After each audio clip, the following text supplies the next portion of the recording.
In 2008, when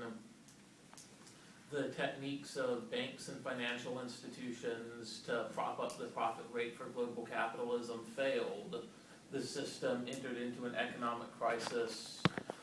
from an overaccumulation of capital and the decline of the profit rate that had really started to, show these fissures from the 1970s. And the reason that this crisis only happened in 2008 was because from around 1991 to 1994, when the Soviet Union and the socialism in Eastern Europe collapsed, this went from these societies having full employment, everybody given health care, housing, to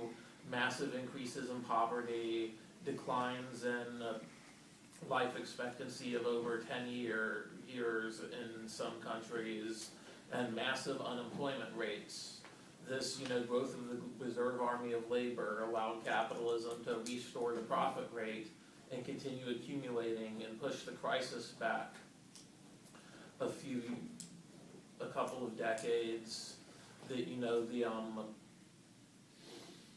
U.S.'s first attack on Iraq happened right after the Soviet Union collapsed, and in general, this neoliberal imperialism has progressed much faster since the Soviet Union fell, because the Soviet Union always supported, those third world nationalists, the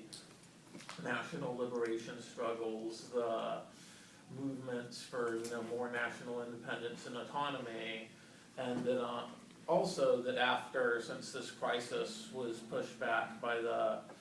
restoration of profit rates through the proletarianization of the former Soviet Union and Eastern Europe, was really when this increase in the internet and communications technology, as well as the globalization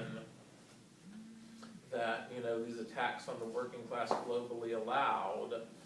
just led to this new phase of this capitalist technological accumulation and capitalism. I mean, even with the current crisis, using the current crisis to reorganize itself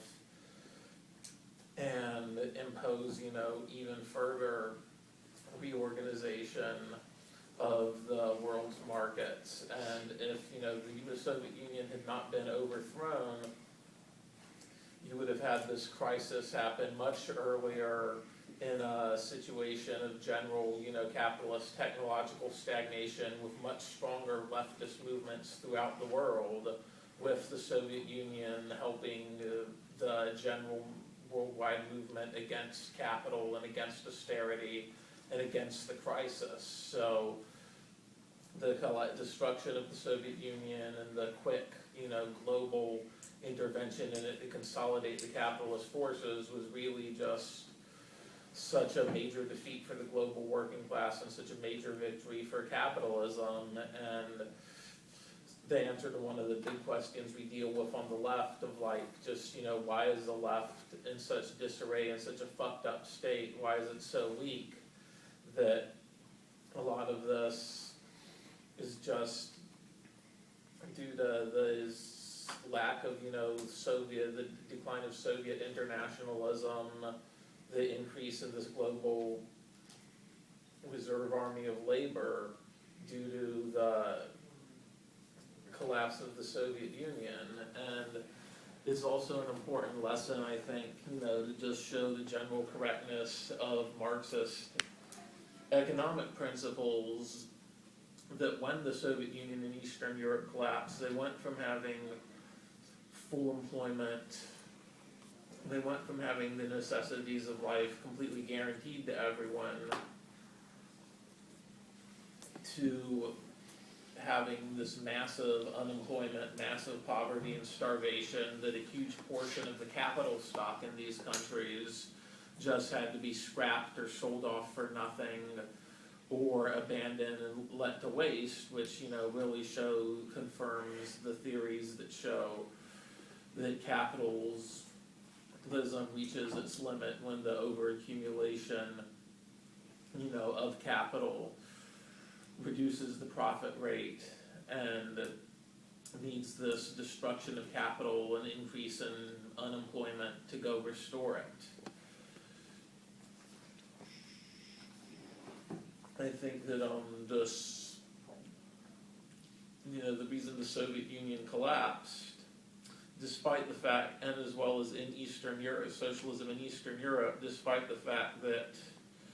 the majority of those people in those countries wanted socialism, still the majority say in public opinion polls that they prefer socialism to capitalism. It was really because,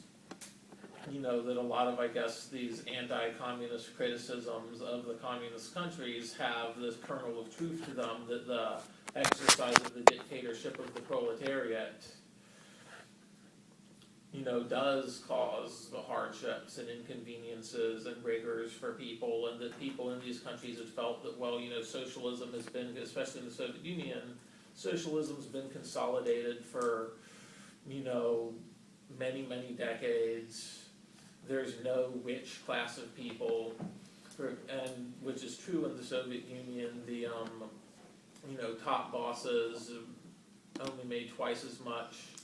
as the average workers even in the government bureaucracies and in high positions. There was no inheritance or intergenerational continuity. People didn't have the power to give that to themselves, and so people felt that the government didn't need to exercise this extreme vigilance against the threat of capitalist restoration. So people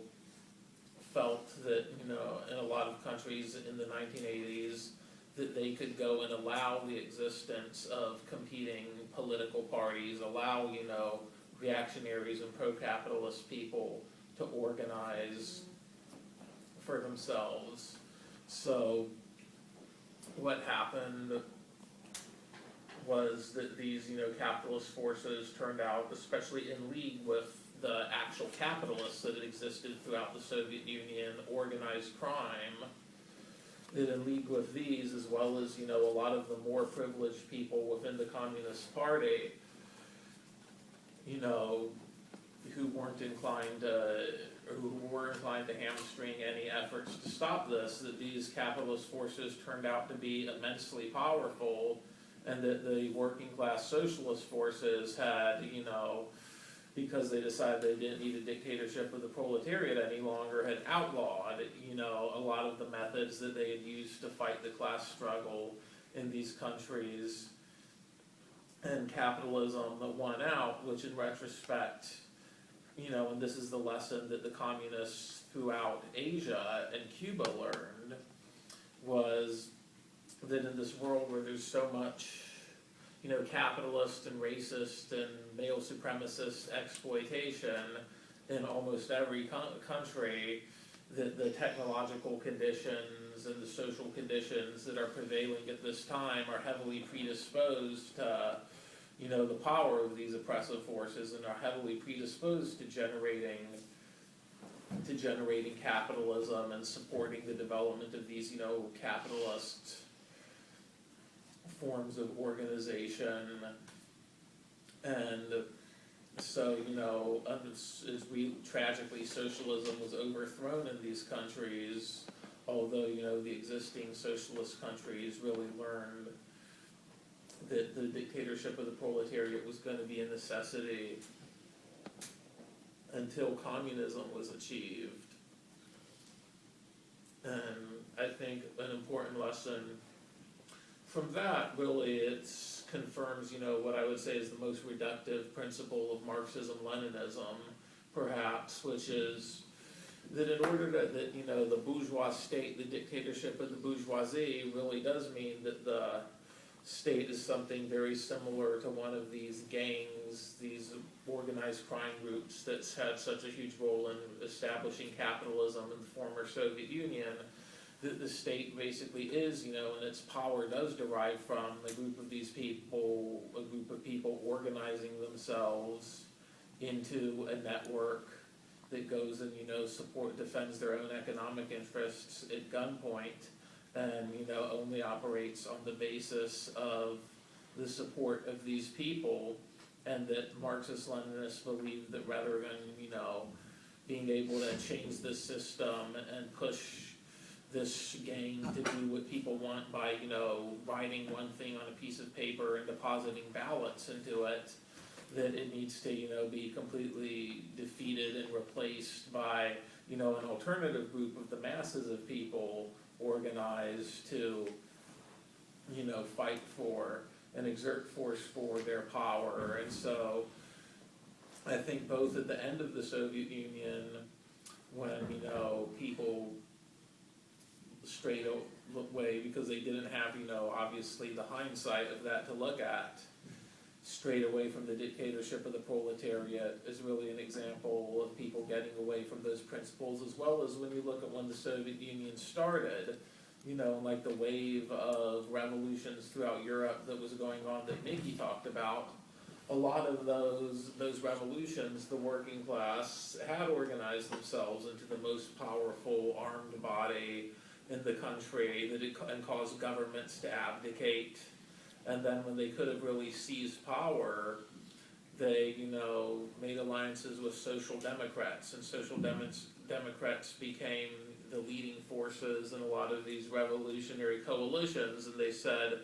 no, we should stop short of seizing power and just get these, agreements for majoritarian democracy and a lot of concessions to socialism without completely, smashing and tearing down the bourgeois state and creating a new state based on the organized power of the workers.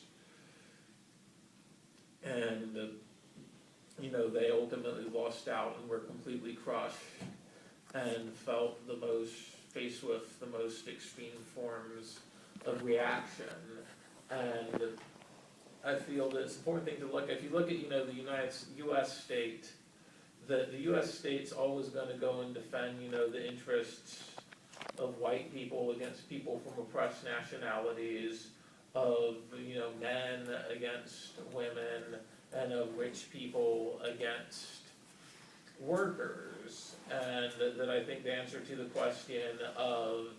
is, well, can, the same thing be flipped around? Can you have a state, a political party, governments, and armies that answer, to the vast majority of people that can always be relied on to fight against imperialism, to fight against capitalism? And the answer to that, from the experience of the Soviet Union, is yes, it can, I think. And the practical lesson of it is that a lot of leftist politics are based on based on being unsure about this fact, or thinking that any attempt to, build political parties and states and armies that are meant to serve the people will always go and degenerate. And so rather than on organizing around what's the best way to create an effective organization that'll win and smash these systems of oppression, their most overwhelming concern is just to keep,